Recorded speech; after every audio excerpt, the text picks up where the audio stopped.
Do you plan on any coaching changes immediately, especially on the special team side after today's game? No.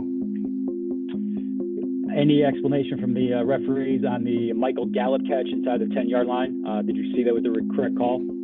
I thought it was worth a challenge to go for it. They had said it was butt first, then the elbow, so one in, one out, and a bang-bang kind of movement as opposed to the elbow being out first. So we thought, it was definitely worth taking a shot at in that space. In prepping for this game, did you see anything on tape that allowed you to focus on the ball early with those 3 fumbles forced in the first 10 plays of the game? Not one that was, something that they showed, poor ball security or anything in that space. I thought it was more in conjunction with the players really having a mindfulness for it. And it just felt early on in the game, there was some bounces. There was a PBU. I think Ricardo had one that knocked it up in the air. So it just felt like they were really on it, taking shots. But it didn't feel like something that we saw from tape specifically. Your pass coverage was pretty sharp in that first half, Dan, but kind of whittled a little bit in the second. What did you see from the coverages the defense was playing in the secondary to allow the Cowboy passing attack to have some success in that second half? Yeah, I think both things. Both in the run game, they had a few, Zach, from a success standpoint, and converting some third downs, which allowed some drives to go. Falcons fans, I apologize in ahead of time for what you're about to watch, because I can't imagine how painful it is to choke another lead. Well, I guess I can, because you guys choked a way worse lead in a way bigger game about 4 years ago.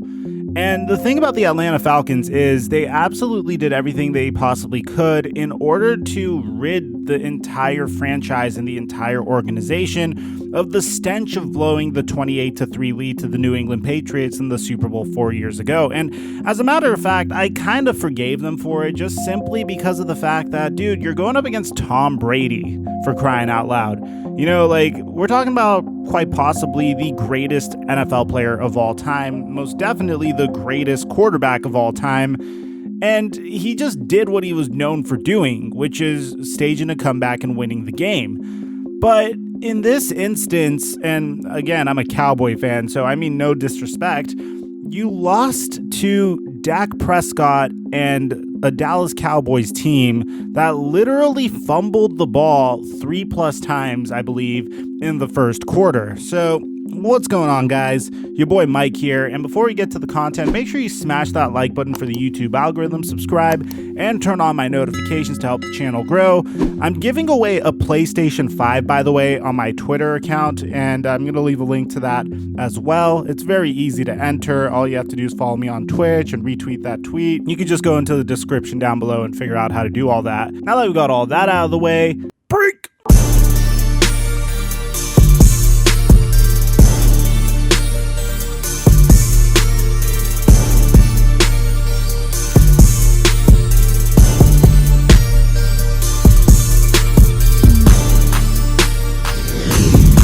Mic check 1 2 1 2. What's going on, everybody? Guys, there's no doubt in my mind that Dan Quinn is 100% on the hot seat after this game. His offense looked really good. As a matter of fact, they looked borderline unstoppable. They were clicking on all cylinders, and Atlanta opened the game up 20-0 in the first quarter. I was literally calling for Mike McCarthy's head in the middle of this game. I was so frustrated and kind of annoyed at the risks he was taking. Going for it on 4th down in your own territory. Yes, I understand that we have a penchant as Dallas Cowboys fans and as a team for not taking enough risks historically and for conservative play calling underneath the Jason Garrett regime.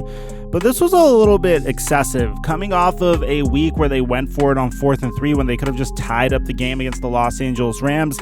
I didn't think it was necessary to go for it on 4th down when you're in your own territory. And then even furthermore, you have to remember what happened the last time the Cowboys played against the Atlanta Falcons. This was the famous Chaz Green game where Tyron Smith wasn't playing, and as a result, well, Dak Prescott got sacked like 7 times, and Adrian Claiborne got a huge contract as a result of this one game. He had a 7-sack game against a left tackle that had no business being in that offensive line. And once again, the Cowboys were in the same situation. This time, with both of their starting tackles being out, they had no Tyron Smith and they had Terrence Steele on the other side. And again, once again, not really that good of a tackle. But to see the way the Cowboys fought back and to see some of the new additions contribute the way they did has to be very promising if you're a Dallas Cowboys fan. For example, Dak Prescott was 34 of 47 passing for 450 yards and a touchdown, and he was only sacked once, surprisingly. He had multiple rushing touchdowns, and one of the signature moments came in the final seconds of the game where a rookie wide receiver, our first-round draft pick, CeeDee Lamb, was able to make a 24-yard catch to put the Dallas Cowboys in field goal position before they ran down the clock, and yet another new addition, Greg Zuerlein, was able to make the final field goal. Now, honestly, there's nothing the Atlanta Falcons could have done from an offensive point of view. As a matter of fact, their offense was remarkable, like it always was. The story of the Atlanta Falcons remains the same ever since their epic Super Bowl meltdown, and it has nothing to do with the offensive side of the football. You have Matt Ryan, who's a capable quarterback. You have Julio Jones, who's without a doubt a top 3 wide receiver in the game today. You have Calvin Ridley, who's probably the greatest second option in the NFL today. For example, he had 2 touchdowns and 109 yards today. And hell, you have Russell Gage, who's looking very, very solid with 46 yards and a score today. Yet, I understand Julio Jones was held to 2 touchdowns, but there's so many options for Matt Ryan, and that's before I even bring up Todd Gurley, who seems to be somewhat decent. He did way better in week 1 than he did this week, but I digress. The problem is Dan Quinn, who is starting to look more and more like the Adam Gase of the defensive side of the ball, because the way Dan Quinn rose to notoriety was his time with the Seattle Seahawks as a defensive coordinator from the year 2013 to 2014.